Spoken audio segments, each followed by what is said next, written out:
démembrer la clause bénéficiaire, je pense que tout le monde connaît le démembrement. Le démembrement, c'est avoir deux titulaires, une personne qui a l'usufruit, l'usage, les fruits, et une personne qui a la propriété privée de l'usage et des fruits. Démembrer, c'est éclater la propriété entre les mains de deux personnes distinctes, un usufruitier et un propriétaire. Je peux démembrer tout type d'actifs et je peux démembrer notamment une somme d'argent. Je peux donc démembrer une clause bénéficiaire. Et donc demain, je souscris un contrat, je peux tout à fait indiquer que le bénéficiaire du contrat sera mon conjoint pour l'usufruit, mes enfants pour la nue propriété. À partir du moment où il y a un dénouement sous forme de somme d'argent, on considère que l'usufruitier a la jouissance de cette somme d'argent, c'est-à-dire qu'il a le droit de l'utiliser, mais comme il n'est qu'usufruitier, à son décès, ce capital reviendra à ses enfants du propriétaire. C'est ce qu'on appelle la créance de restitution. Donc démembrer la clause bénéficiaire, c'est permettre à la fois au conjoint d'avoir la jouissance de cette somme d'argent sa vie durant, et à son décès, cet usufruit s'éteint, cette somme ressort de son patrimoine et va directement à ses enfants par extinction du droit d'usufruit.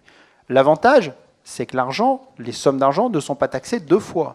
Si je ne démembre pas la clause bénéficiaire et que je désigne mon conjoint bénéficiaire en pleine propriété, lequel ensuite transmet ses capitaux à ses enfants, vous comprenez qu'il y a deux mutations.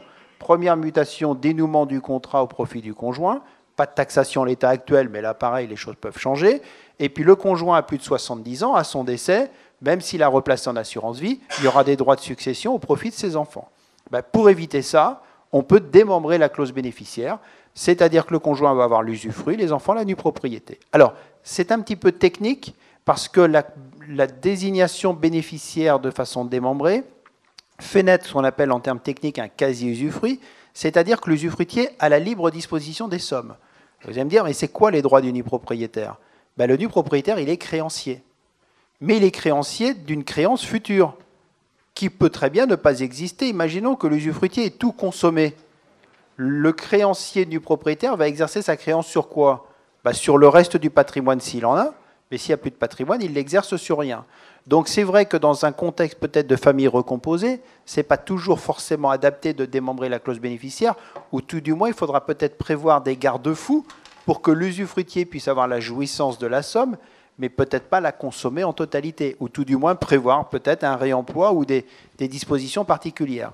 Donc la clause bénéficiaire démembrée, oui, mais attention à son mécanisme, attention à ses conséquences, et elle doit véritablement être travaillée par rapport aux objectifs, là encore, de façon quand même à garantir aussi peut-être à terme la créance du nu propriétaire.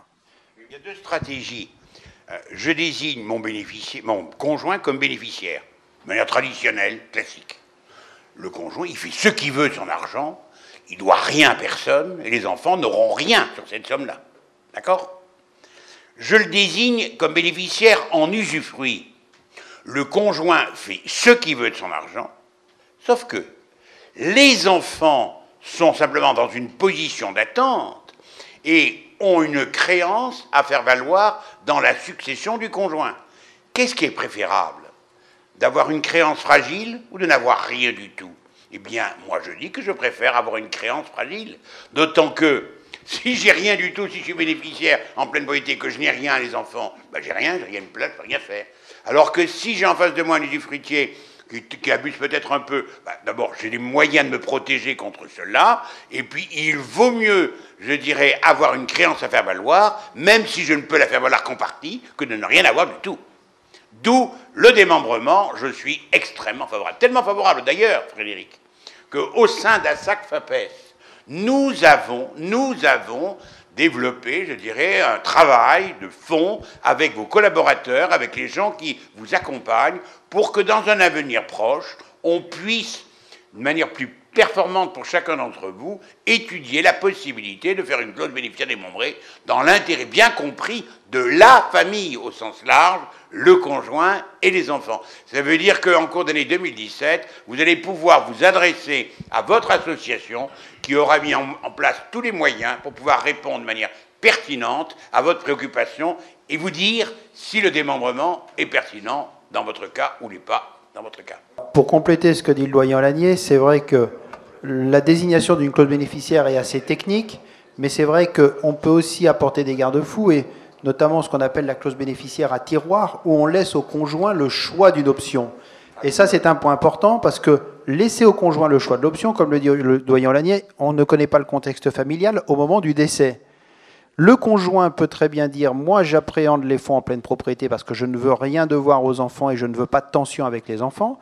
Mais si les choses se passent très bien, la clause bénéficiaire démembrée est merveilleuse parce qu'elle va permettre une transmission sur 2 générations sans surcoût fiscal. Donc le fait de mettre en place une clause bénéficiaire démembrée et une clause à tiroir permet de laisser au conjoint le choix d'appréhender les capitaux soit en pleine propriété, soit simplement en usufruit. Et il peut le faire sur tout ou partie.